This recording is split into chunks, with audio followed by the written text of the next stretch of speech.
Inisheetiivoota akka biyyaatti fudhatama argachuun qabatamaan dargaggoota jijjiiraa jiran keessaa furdisni horii fi horsiisni lukkuu yeroo ammaa kana hawaasa hedduu fayyadamaa taasisee jira. Kaayyoon bu'uura inisheetiivoota kanaas hojii dhabdummaa xiqqeessuu fi wabii nyaataa mirkaneessuu irratti xiyyeeffata. Bulchiinsa magaalaa Naqamteetti dargaggoonni hedduun gurmaa'uun horsiisa lukkuu fi furdisa horii irratti bobba'uun jireenya isaanii fooyyeffachaa kan jiran yoo ta'u, hojii amma eegalanii jiran kanas babal'isuuf carraaqaa akka jiran dubbatu. Waldaa nama 10 waliigallee hojii kanatti eegalleerra jechuudha.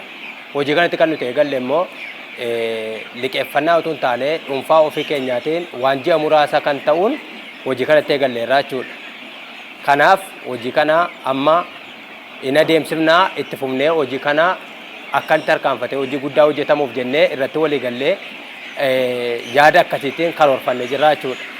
Kanadhaa borboodas fuuldurattis hojii kana itti fufnee akka adeemnuu fi karoora guddaa qabna jechuudha. Hojii kanatti kan galle birrii ofii keenyaa qusannee birrii keenya walitti dhufnee erga gurmoomnee booda immoo sheedii gaafannee mootummaan immoo sheedii nu laate jechuudha. Sheedii fi kan nu kenne waajjira hojii uumuu magaalaa Naqamteetu nu kenne bakka gurmoomnee baay'ee nun tursine nu laatane jechuudha.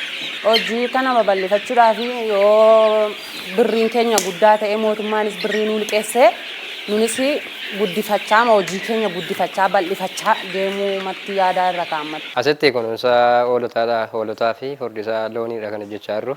Liqiidhaan gara kanatti dhufnee liqiidhaan hojjechaa jirra. Mootummaan birrii nu liqeesse liqiidhaan kan hojii kana hojjechaa jirra. Sheedii kana kan nu laate bulchiinsa magaalaadha.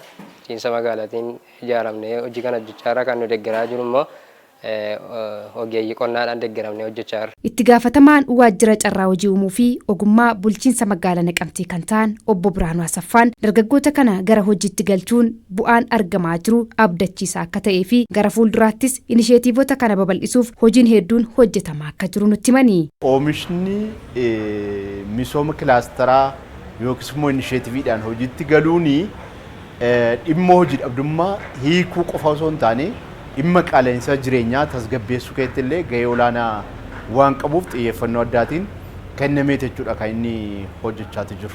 Baajeta faayinaansiidhaan deeggarsa faayinaansiidhaan yoo xiqqaate hangammaatti qarshii miliyoona 100 fi miliyoona 68 liqaadhaan kennamee fi hojiitti qabatamaatti seenamee kan jiru ta'uu isaadha jechuudha.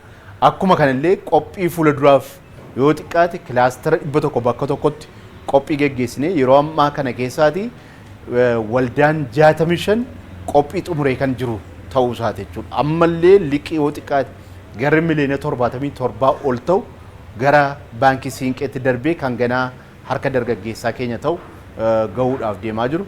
Qophiin akkasiis kan jiru ta'uu isaa ibsuun barbaada. Hojiiwwan inisheetiivoota horsiisaa fi furdisa horiin hojjetamaa jiruun hojiin qaala'insa jireenyaa hir'isuu fooyya'aa akka jiruu fi hojii dhabdummaa hir'isuu keessatti qooda olaanaa akka qabu kan kaasan ammoo kantiibaa bulchiinsa magaalaa Naqamtee kan ta'an obbo Masarat Hayiluuti.